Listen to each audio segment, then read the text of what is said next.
Some of you guys selling on the Amazon platform doing private labeling may have noticed significant drop-offs in buy box percentages, and it may look something like this. I know because I've been dealing with it and it has been extremely frustrating. In this video, I want to show you guys and give you guys some examples and ways you can kind of troubleshoot this to find out exactly why and how you can improve upon these buy box percentages. I was able to do so, so hopefully I'm able to help you guys out as well. Let's go.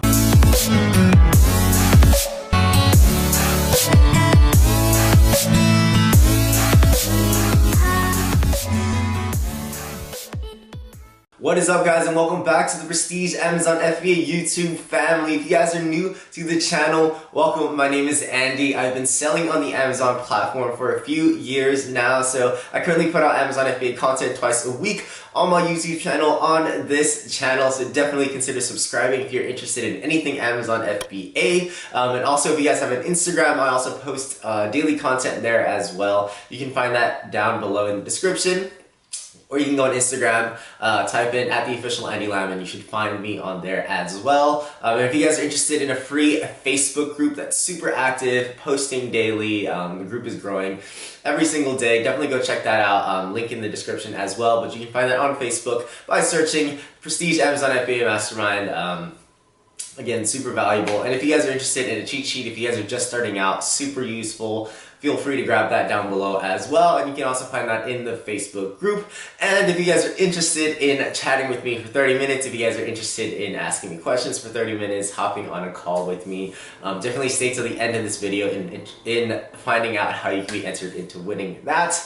But on to the topic of this video, dropping buy box percentages. Super frustrating because I've definitely been dealing with this for the last few months, I would say, at least a few weeks. And if you guys are anything like me, you guys are in private labeling, you guys have products under your own brand, and it just doesn't make sense why people would be stealing your buy box unless your listing is getting hijacked. But that's what brand registry and stuff is for. But if you guys have noticed this, it definitely has started, I think, as early as the beginning of the new year, so early January, and that's when it has at least been affecting me. And you know, my buy box percentages have looked something like this, and if you're on the same boat, this may look very similar to you.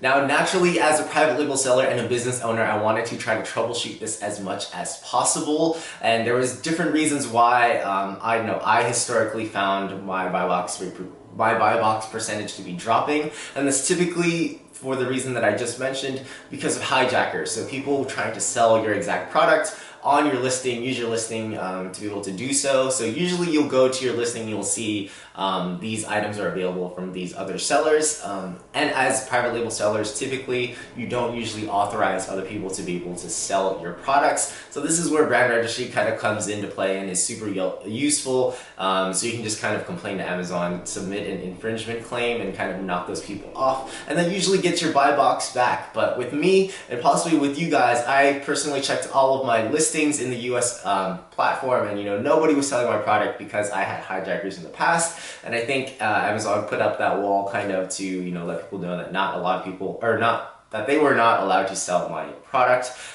which is super helpful. But you know, this isn't always the case. There's many different reasons as to why your buy box percentage may be dropping. Now, some of you guys may be saying, like, you know, Eddie, maybe your stats weren't, you know, your account stats weren't healthy. Well, I went to check that because I thought that was one of the reasons why. So I checked my price competitiveness, and of course, because I'm the only person selling, there was no person to really compete against. So my pricing competitive was usually 100%. My conversion rates were pretty high, I would say. They usually bounce back between 20 to 30%, sometimes a little higher, sometimes a little lower, but that's typically the average for me. So of course, naturally, I went ahead and contacted seller support actually a few times, because you know, seller support can be a little frustrating. And if you've been selling on the Amazon platform, you would know how frustrating sometimes seller support can be. But I really wanted to find out why my buy box percentage was dropping, and of course, by calling in seller support multiple times platforms, I got multiple different answers. So hopefully these will help you guys out a little bit. They personally did not really help me out, but some of the reasons that they had given me was again, price competitiveness. So let's say you're selling a silver spoon and you're pricing your product at, $25, but everybody else is selling for about $12. And that was kind of one of the reasons why they said maybe you can try adjusting your pricing a little bit, lowering your price maybe, and seeing if your buy box percentage increases that way. Another reason why you may be losing your buy box percentage is because of how drastically you increase your price. This wasn't a reason for me because I never really played with my prices too much over the course of the last month or two. So that was just not something that had personally affected me as a reason for why my buy box percentage was dropping. Another reason why that they had mentioned was, your account health. So how many returns you're getting, if you're getting any complaints, are your products defective at all, or are people returning your product for X, Y, and Z reasons. My personal account is super healthy, so that wasn't a reason for me, but that could be something you guys could check on your end that may be super useful. And another reason why that they had mentioned your buy box percentage may be dropping is because you may have your product being sold on other sites, sites like eBay, just sites outside of Amazon, on the internet, and apparently Amazon takes those sites into account as well, and that may result in a buy box drop percentage droppage for you guys. So definitely keep that in mind as well. So going through all of these reasons, they all seem to be pretty odd to me because most of them didn't really apply to my personal account, and it may apply to yours. Again, just some things to keep in mind, but as much as 30% drop off for my personal account in terms of buy box percentage seemed extremely drastic for these reasons that didn't really apply to me. So I kind of needed to figure out why this exactly was happening to me, and I noticed in other like Facebook groups that were Amazon specific, other people had been dealing with the same issue as well. So I knew that it wasn't just me, it was something that was happening to multiple private label sellers. So it was something that I really needed to get to the bottom of, because although it wasn't affecting my sales too much that I had noticed, it was definitely irritating to look at when you see like a 70% buy box rating, and it could have potential to, drop your sales. So I definitely had to investigate further. Now, with some evidence from some other sellers and with the help of some friends, I was able to kind of expand my thought process and troubleshooting process and kind of look into other Amazon platforms, so other international Amazon platforms. I think this is a new algorithm and a new factor in the algorithm that Amazon has incorporated into their buy box percentage calculation, because it has not affected me before, but upon looking at, international Amazon sites like Amazon Canada and Amazon Mexico, I noticed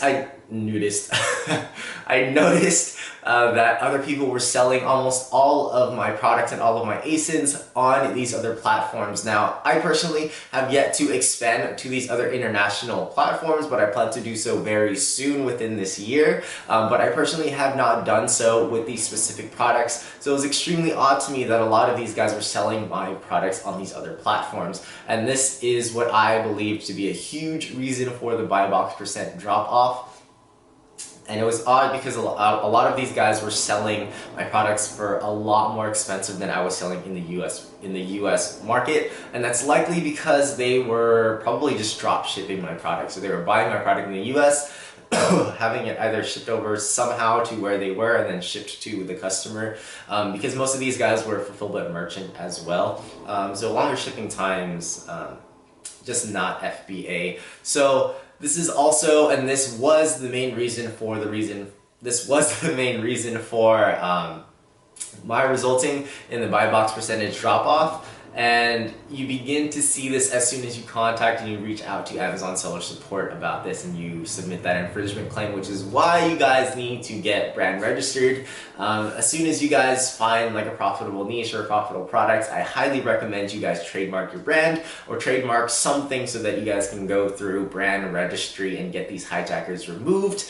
I personally was able to submit an infringement claim, which helped me remove some of these products, and now my buy box percentage as of a few days ago looks like this. So super useful, a lot less stressful when you guys are seeing 100% buy box wins, and definitely something you guys need to look into in terms of getting your brand registered. So hopefully this solves your problem. There was about 4 points or 5 points that I made in this video to help you guys potentially improve your buy box percentage. This is what helped me in a major way, just finding other sellers that were selling my product that I had not authorized in other Amazon marketplaces to sell my product. Again, brand registry is super important, so if you guys haven't done so, there's definitely a lot quicker ways to be able to do so nowadays, especially in 2020. So definitely go check that out. But hopefully, again, this video helped you guys out. If you guys enjoyed this video, drop a like because I definitely appreciate it, and I appreciate you guys for staying to the end of this video because it definitely helps out the YouTube algorithm. Let's YouTube know that you guys are still interested in the video. And if you guys found this helpful at all or are interested in future videos, definitely consider subscribing. And again, if you guys are interested in that free 30-minute coaching call, all you guys need to do is like this video, comment down below Prestige Amazon FBA, and subscribe to the channel. But as always, I thank you guys, and I hope you guys found this video helpful and enjoyable. But until next time, I'll catch you guys at the next one. Peace.